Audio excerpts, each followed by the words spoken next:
हा जो पोपट असतो, पोपट तो वृक्षांना निवडतो की हा वृक्ष बघत राहतो, वाट बघतात की रोप उगवले आहे, त्याचे झाड बनेल आणि मग त्याची फळे खाईन.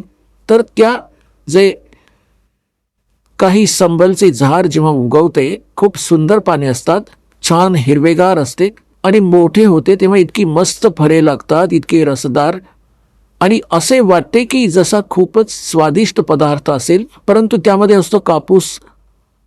आता तो पोपट हे बघतो की हे फळ पिकले, 12 वर्ष वाट पाहिली की हे फळ खाईन, या फळाचे इथे ही झाडं खूप झाली, वृक्ष याचे संभलचे, आणि जेव्हा ते परिपक्व होतात त्या उद्देशाने तो चोच मारतो.